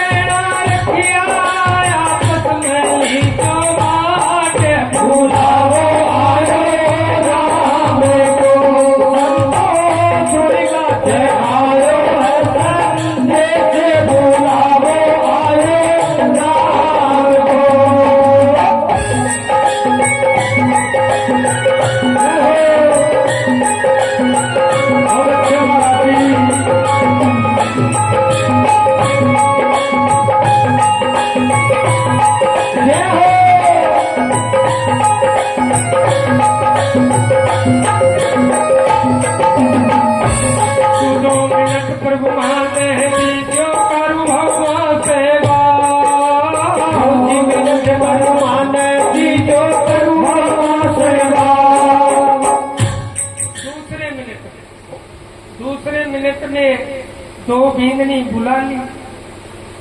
बिंदनिया में बुला के बूढ़ी माँ कहने लगी कि ये बिंदनियों, जो परमात्मा नारायण है, लेन खातर उस परम धाम को मुझे जाना है।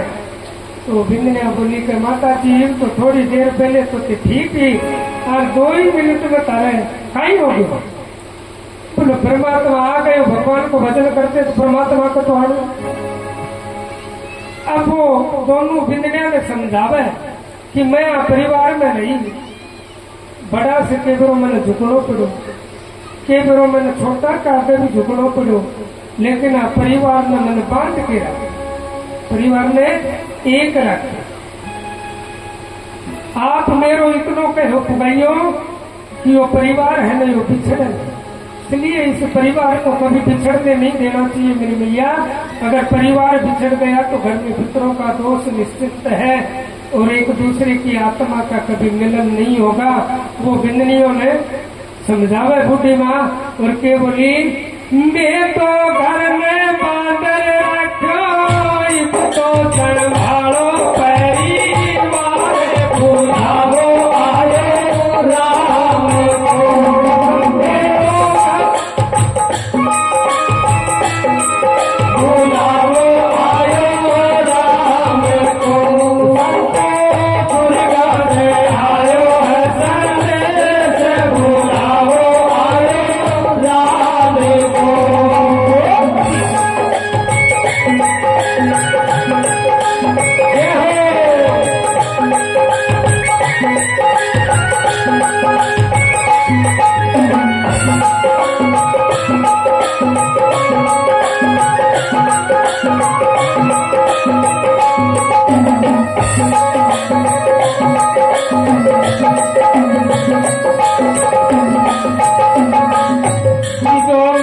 प्रभु मान दीजो करू मोता सेवा, प्रभु मान दीजो करू मोता सेवा।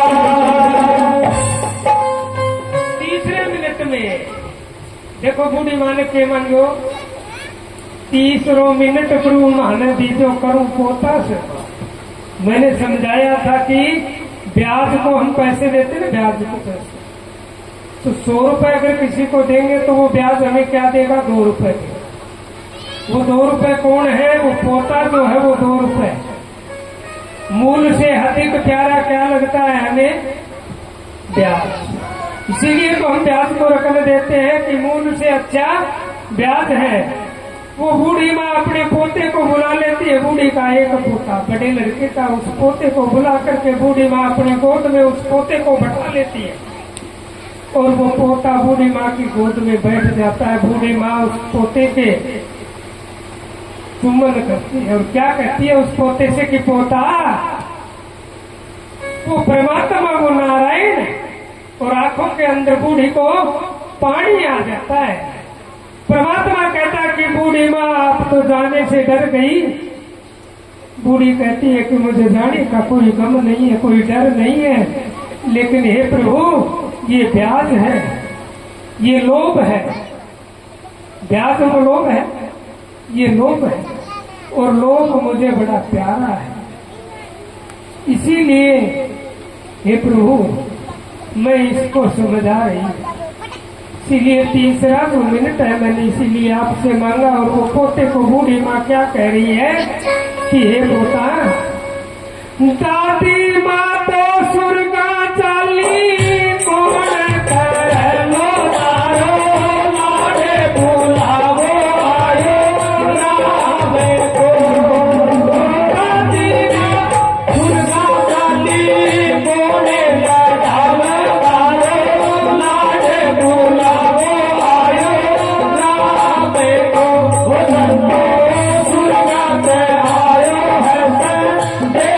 बोला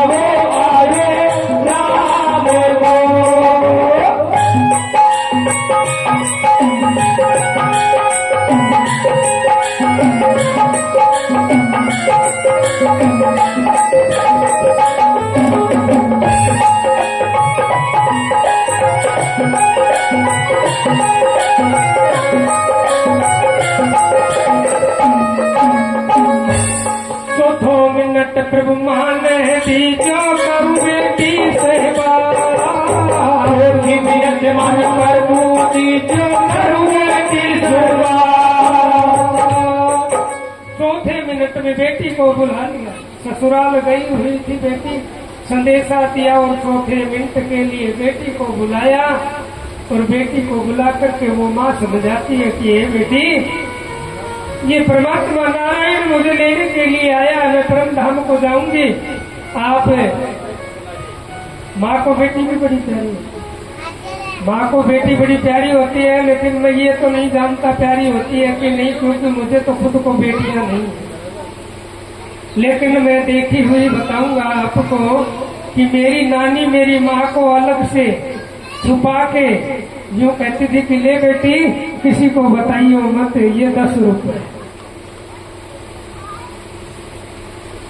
मेरी एक इच्छा है, मेरी बेटी वो मेरे साथ जाएगी। वो माँ उस बेटी को कहती है कि बेटी कहती है कि माँ वो कौन सी इच्छा है। आजकल तो बेटियों को गर्भ में नष्ट कर देते हैं, बेटियां रात को नहीं खाती, लेकिन माँ को बड़ी प्यारी होती है। अगर हमारी नानी हमारी माँ को गर्भ में नष्ट कर देती तो हमारी माँ नहीं होती, माँ नहीं होती तो हम नहीं होते। और उस बेटी को वो माँ क्या कहती है कि मेरी एक इच्छा थी, ये बेटी वो मेरे साथ जाएगी। तो वो बेटी पूछती है कि माँ वो कौन सी इच्छा थी। मायरे के मन मेरेगी जाया भैया तेरो बात बुलावो आयो रामे को। मायर की मन मेरेगी दीरो दे तारो बात बुलावो आयो रामे को।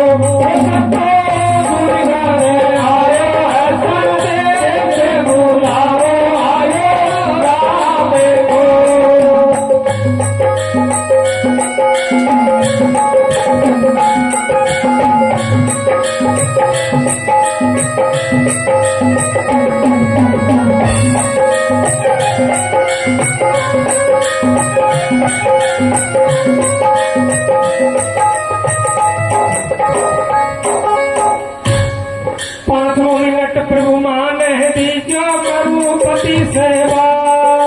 5 मिनट प्रभु मान दीजो करूं पति सेवा।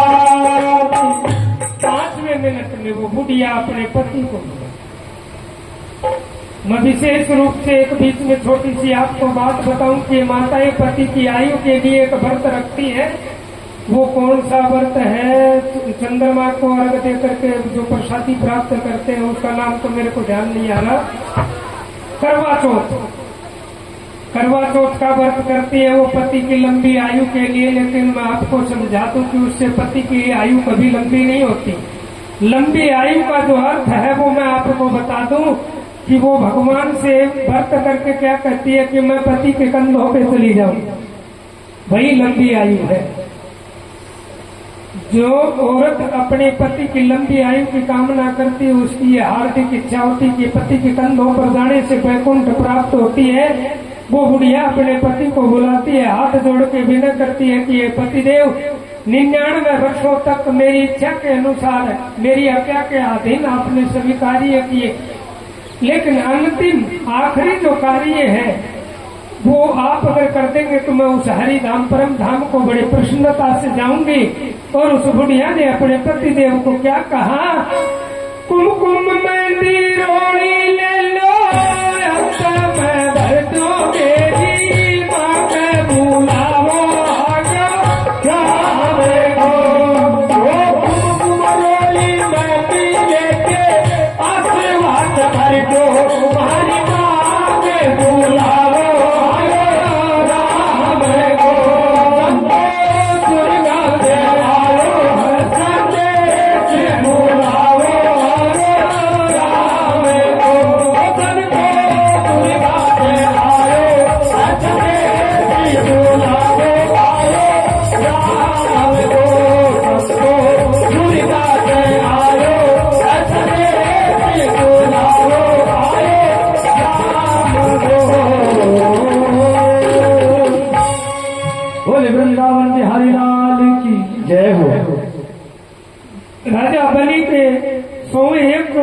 भगवान बामन का रूप धारण। कौन से रूप में? 52 उंगल का रूप। 52 उंगल को अपनी उंगल होती है ना, तो कितना बड़ा शरीर होता है सभी को पता है। सभी को पता है 52 उंगल का कितना बड़ा शरीर होता है। वो बलि के द्वार पर स्वयं भगवान नारायण 52 रूप में मांगने के लिए भिखारी के रूप में स्वयं भगवान पहुंच जाते हैं बलि के दरवाजे पर। थोड़ा के लिए आओ दरवाजे, मंदिर के दरवाजे पर।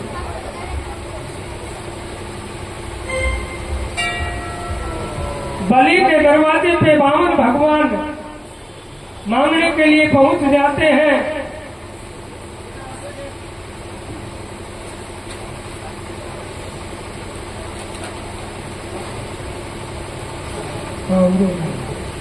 बैठा दो, बैठा दो एक बार। बलि के दरबार में बैठिएगा। बलि के दरबार में 52 रूप में भगवान पहुंच जाते हैं। 52 उंगल के बन करके बोलिए 52 भगवान की जय हो। अब राजा बलि के सामने 52 भगवान जाकर के याचना करता है कि हे राजा बलि। बलि ने देखा कि ये तो ब्राह्मण के रूप में छोटा सा एक ब्राह्मण बालक है, ब्राह्मण का बालक है छोटा सा। बलि प्रसन्न हुआ और ब्राह्मण का आदर करने के लिए जल लेकर के चरणों को धोया, भगवान के हाथों पे जल दिया, आचमन किया, करवाया परमात्मा को और कहा कि विप्रदेव मैंने 99 यज्ञ कर लिए, 100वां यज्ञ मेरा चल रहा है, मांगिए आप क्या मांगना चाहते। भगवान ने कहा कि हे बलि मैं कोई ऐसा वैसा ब्राह्मण नहीं हूँ कि तेरे द्वार पे आए, आलख जगा दिया आपने, 1 मुट्ठी 2 मुट्ठी अन्न या द्वारात इत्यादि डाल दिए और मैं चला गया। मैं तो वचनों से लेता हूँ जो लेता हूँ। अब बलि का गुरु जो था शुक्राचार्य अपनी दिव्य दृष्टि से देख रहा है कि ये तो स्वयं नारायण 52 के रूप में एक ब्राह्मण के वेश में आ गया। तो उसने बलि को कहा कि हे राजा बलि आप इसको कुछ देना मत। बलि ने कहा कि अगर मेरे द्वार पे स्वयं नारायण अगर मांगने के लिए आए हैं तो मैं मना नहीं करूंगा, क्योंकि भगवान तो किसी का भिखारी नहीं बन सकता, लेकिन मेरे द्वार का भिखारी बन के आया तो मैं उस परमात्मा को नहीं रोकूंगा, भले ही ये कुछ भी मांग ले। अपने गुरु की आज्ञा न मानते हुए राजा बलि ने जल हाथ में लिया, जो हम प्रातः पूजा करते संकल्प देते हैं वो इसी प्रकार से जल लिया और लेकर के कहा कि ये विप्र मांगिए आपको क्या चाहिए। 52 भगवान ने कहा कि अगर राजा बलि आप देना चाहते हो तो मुझे मात्र 3 पिंड पृथ्वी के दे और वो भी मैं स्वयं अपने चरणों से नापूं। अब राजा बलि को हर खुशी हुई कि ये 52 उंगल का और वचनों में बोला मांग दिया। क्या मांगा? 3 पिंड पृथ्वी। बलि ने कहा कि मुझे मंजूर है, चाहे मेरे सिंहासन के ऊपर आप अपनी 3 कदम रख ले, मैं उतनी दूरी में नहीं बैठूंगा। मेरे राजमहल में या मेरे बगीचे के अंदर अब इतना अभिमान देखा भगवान ने बलि का, इसको तो बड़ा अभिमान है अपनी धरा का कि अब राजगद्दी पे या राज्य के अंदर या बगीचे के अब ये नहीं समझ पाया। अब वचन दिया तो प्रभु ने 3 पिंड पृथ्वी की मांगी। भगवान ने अपने 52 रूप से विराट रूप बढ़ा दिया बलि के दरबार।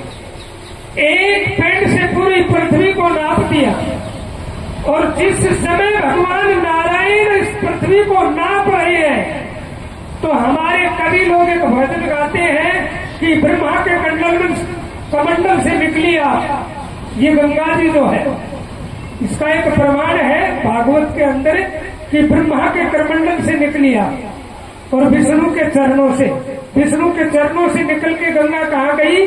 ब्रह्मा जी के करमंडल में, करमंडल से इस धरा के ऊपर जो प्रचलित है वो करमंडल कौन सा है, भगवान के चरण कौन से थे कि एक पिंड में पृथ्वी को नापने लगा तो भगवान को एक पर्वत की थोड़ी सी ठोकर लगी अंगूठे से और उससे रक्त की धार निकली। उसी समय ब्रह्मा जी देख रहे थे, अपना करमंडल उठाया और आगे कर दिया।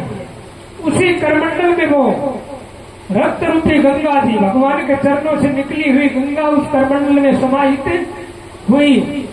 दूसरे पिंड में आसमान को नाप दिया। अब तीसरा पैर उठा करके और भगवान ने कहा कि राजा अब बताओ आपकी कौन सी जगह या कोई स्थान या कोई भी रण में या कहीं बगीचे में कहीं भी आपकी जगह है तो मैं तीसरा पैर रख लूं। अब तीसरा पैर रखेगा, बलि के पास तो कुछ होता ही नहीं। ये धरा तो उस भगवान की है, हम यहाँ आए हैं भोग भोगने के लिए, भोग भोग करके एक दिन चले जाएंगे और आकर के अभिमान करते हैं कि ये घर मेरा है, ये जमीन मेरी है। भगवान का हमारा कुछ भी नहीं है, हमारे पास खाली अभिमान है। उस अभिमान के बस हम कुछ भी कहें। अब बलि ने विचार किया कि वचन से तो हारना नहीं है, या तो वचन देना नहीं था, अगर वचन दे दिया तो हारेंगे नहीं। उस बलि ने भगवान से कहा कि ये जो शरीर है ये मेरा है प्रभु, आप तीसरा चरण मेरे ऊपर रख ले, मैं वचन से उल्टा नहीं हटूंगा। मन चाही होती नहीं, हर चाही तत्काल। हरि नाम उस परमात्मा का है। हमारा मन कितनी भी कल्पना करेगा कभी भी वो कल्पनाएं पूर्ण नहीं होंगी और भगवान चाहेगा तो तुरंत प्रभाव से पूरी हो जाएगी। मन चाही होती नहीं, हर चाही तत्काल। जाना चाहे ताबली स्वर्ग को और बैठा दिया पाताल। तीसरे पैर से बलि को पाताल में भेजा भगवान। अब बलि पाताल में गया, एक पैर बलि के ऊपर भगवान का। बलि ने कहा कि हे प्रभु आप एक पैर से हैं, ये हाथ है ये मेरे सर पे रख लो, आप परेशान नहीं होंगे, आप दुख नहीं पाएंगे। देखो भक्त और भगवान का प्रेम देखिए। भगवान के हाथ सर पे रखवाने के लिए बलि ने भगवान से कहा कि आप एक पैर पे खड़े हैं, दूसरा पैर मेरे शरीर पे है, ये हाथ जो है ये मेरे सर पे रख लो। अब भगवान ने बलि के सर पे हाथ रख के कहा कि हे बलि मैं आपकी भक्ति से बड़ा प्रसन्न हूं, मानिए। अब बलि ने कहा कि नहीं प्रभु, आपने वचन लिया था मेरे से, 3 पिंड पृथ्वी मांगी है, 3 पिंड पृथ्वी के मांगे हैं, मुझे भी वचन दो, मैं वचन से ही मैं। भगवान ने ये नहीं सोचा कि बलि ने वचन दिया तो पाताल में आ गया, आप अगर वचन दोगे तो पता नहीं क्या होगा। भक्ति में प्रसन्न होकर के भगवान नारायण ने कहा कि राजा बलि ठीक है, मांगिए, मैं आपको वचन देता हूँ। कहा कि प्रभु मुझे ये बताओ कि वैकुंठ कहाँ है? बोला वैकुंठ जहाँ मैं होता हूँ वही वैकुंठ है। तो बोला ठीक है, आप मेरे द्वार के ऊपर जाइए और पहरेदार लग जाइए। अब भगवान बलि के द्वार पर पहरेदार है। देखो भक्त और भगवान का प्रेम देखिए। वो भगवान नारायण वैकुंठ छोड़ करके बलि के द्वार पे द्वारपाल, भगवान द्वार पर पहरा दे रहे हैं, वैकुंठ खाली हो गया। अब लक्ष्मी जी विचलित हो गई कि भगवान तो गया था, वापिस आया नहीं, काफी समय हो गया, वचन में बता हुआ बलि के द्वार पे खड़ा है। अब लक्ष्मी जी दौड़ी, इधर उधर घूमने लगी कि नारायण कहीं नजर आए। सबसे पूछा, एक रास्ते में नारद जी मिल गए, देवताओं से मिले की तो नारद जी रास्ते में मिल गए। लक्ष्मी जी को नारद जी मिले तो नारद जी से लक्ष्मी जी ने कहा कि वो नारायण कहाँ है? बोला क्या हुआ? बोला वो वैकुंठ से 1 महीने से लापता है या नहीं है, क्योंकि वैकुंठ छोड़ के भगवान कहाँ थे? बलि के द्वार। लक्ष्मी जी ढूंढते ढूंढते ढूंढते चली आ रही। बोले ऐसी बात है? बोले हाँ। तो बोले मुझे तो पता है। बोले बताओ कहाँ है? बोले राजा बलि के द्वार पे पहरेदार की ड्यूटी कर रहा है भगवान। अब लक्ष्मी दौड़ी। नारद जी ने कहा मेरी बात सुन, अगर आप इसी भेष में जाओगे तो वो बलि है, भगवान को तो पहरेदार लगाया है और आपको घर में झाड़ू लगाने के लिए रख देगा। तो ये कभी लोग भी एक सत्संग गाते हैं कि पिया मिलन के काज आज मैं जोगन बन जाऊंगा।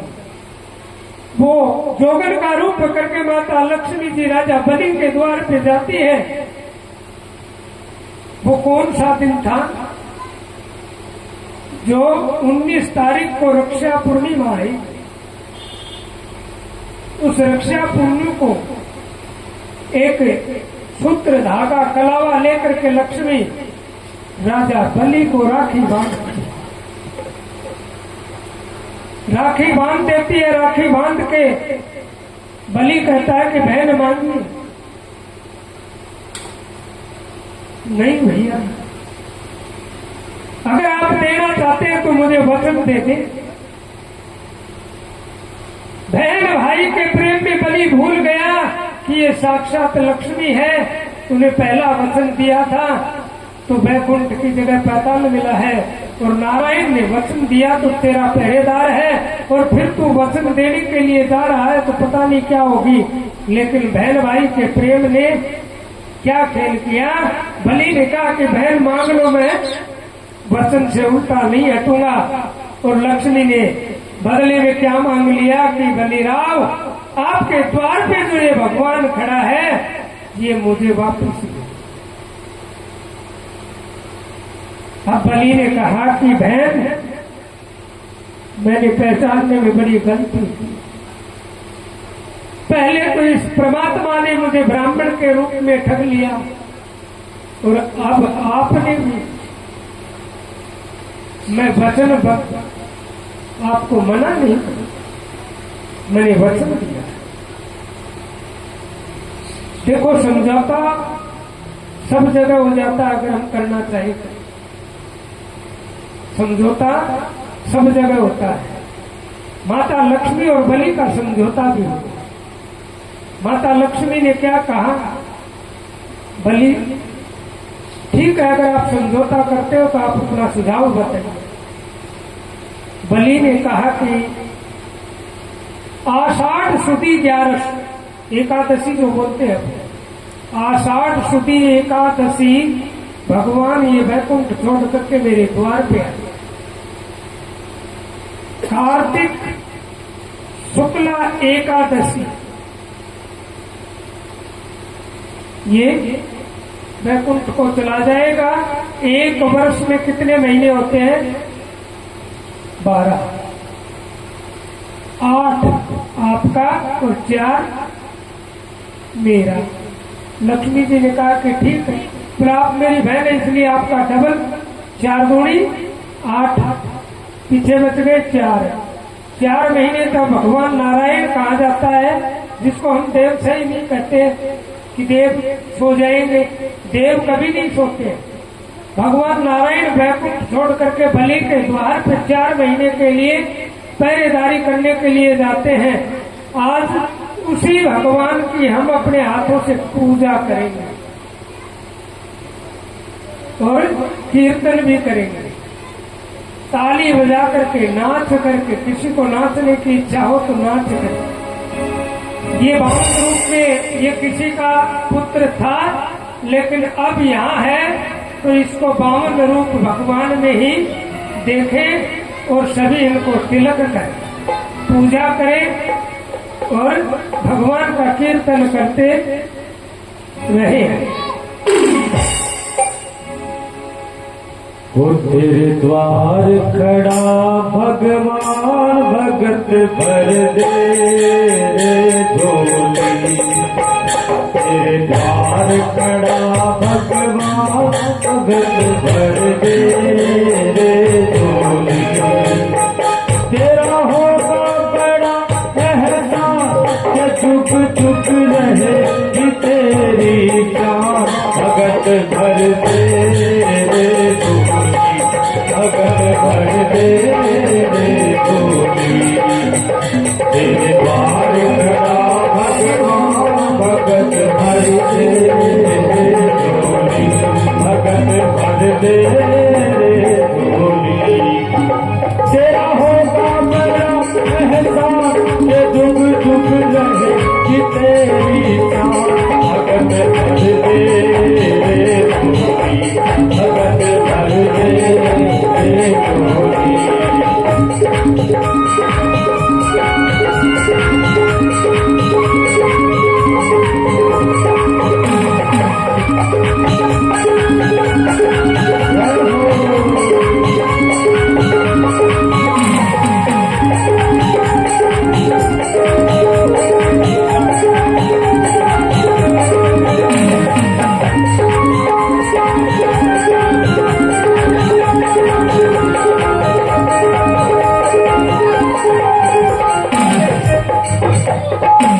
डोल उठी है धरती देख रे डोल उठा गगन सारा। डोल उठी सारी धरती देख रे डोल उठा गगन सारा। वो भीख मांगने आया तेरे जगत का पालन हारा रे। जगत का पालन हारा।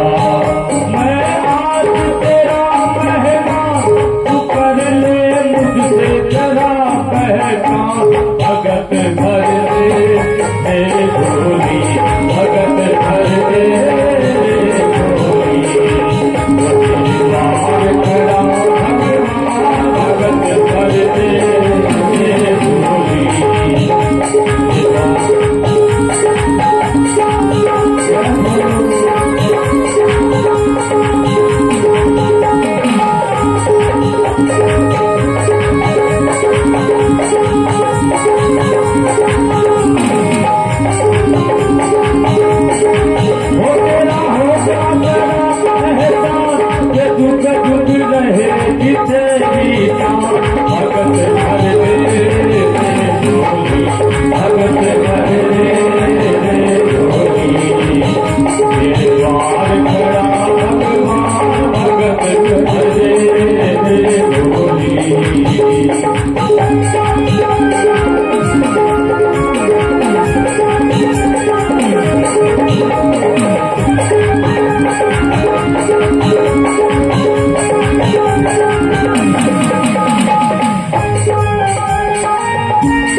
लुटा दे सर्वत अपना माल कहना मेरा। आज लुटा दे सर्वत अपना माल कहना मेरा। ओ मिट जाएगा कल में तेरा जन्म जन्म का तेरा रे। ओ जन्म जन्म का तेरा। तू तोड़ सकल अपना अमर कर ले तू अपना दान। भगत भर दे रे झोली। भगत भर दे रे झोली। द्वार खड़ा भगवान भगत भर दे रे झोली।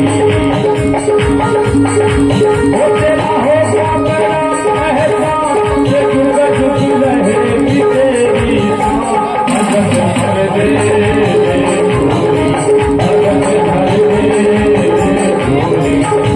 तेरे द्वार खड़ा भगवान भगत भर दे रे झोली। भगत भर दे रे झोली।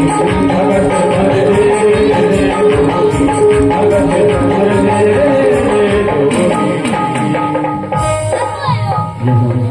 बोले बाबा भगवान की जय हो। बोले भागवत महापुराण की जय हो। पूजा करते रहे और साइड में होते रहे। पीछे से जो माताएं आ रही हैं वो भी पूजा करती रहेंगी। अपने अपने स्थान पे खड़े हो। कल का मैं आपको बता दूं, समुद्र मंथन के बाद भगवान श्री राम का चरित्र, जो मर्यादा पुरुषोत्तम श्री राम है, उनका पूरा चरित्र बताया जाएगा। रामायण का जो हम पाठ करते हैं घरों के अंदर, और भगवान का राम का चरित्र के बाद बाल गोपाल रूप में भगवान श्री कृष्ण का जन्म होगा, झांकी दिखाई जाएगी।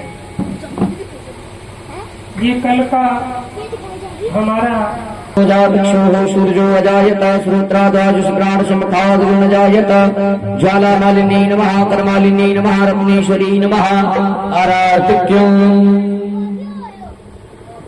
ओ श्री भागवत भगवान की है आरती, पापियों को पाप से है तार। श्री भागवत भगवान की है आरती, पापियों को पाप से है तारती। पापियों को पाप से, पापियों को पाप से, पापियों को पाप से, पापियों को पाप से। भागवत भगवान की है आरती, पापियों को पाप से है तारती। श्री भागवत भगवान की है आरती, पापियों को पाप से है तारती।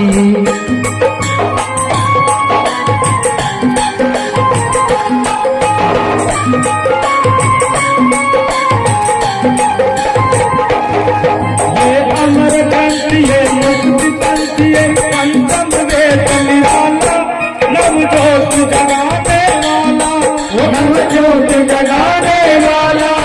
ये अमर ग्रंथ, ये मुक्ति पंथ, ये पंचम वेद निराला, नव जोत जगाने वाला, हरि ज्योति जगाने, हरि नाम यही, हरि धाम यही, हरि नाम यही, हरि नाम यही, हरि नाम यही, हरि धाम यही, हरि नाम यही, हरि नाम यही। जग के मंगल की आरती, पापियों को पाप से है तारती। श्री भागवत भगवान की है आरती, पापियों को पाप से है तारती।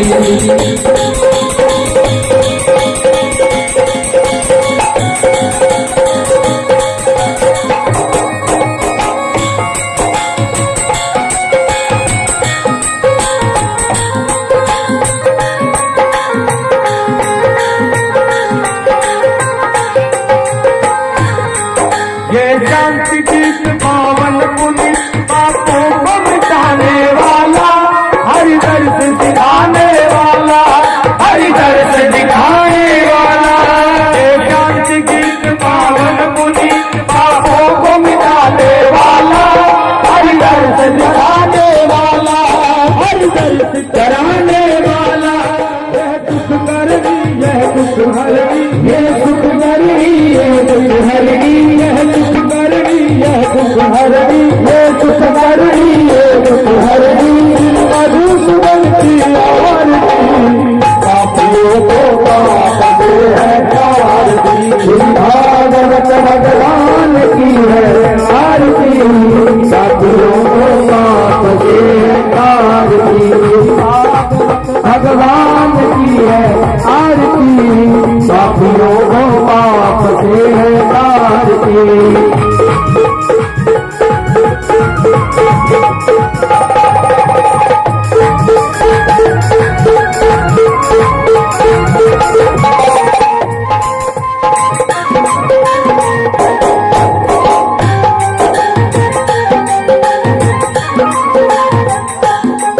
ये मधुर बोल जग पंथ को सन्मार्ग दिखाने वाला, बिगड़ी को बनाने वाला, बिगड़ी को बनाने वाला।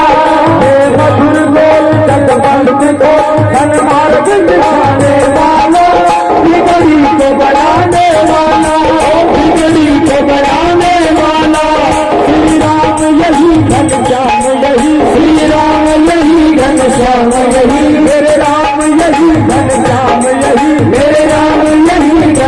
नाम यही हम महिमा की है आरती पापियों को पाप से है आरती भागवत भगवान की है आरती पापियों को पाप से है आरती भागवत भगवान की है आरती पापियों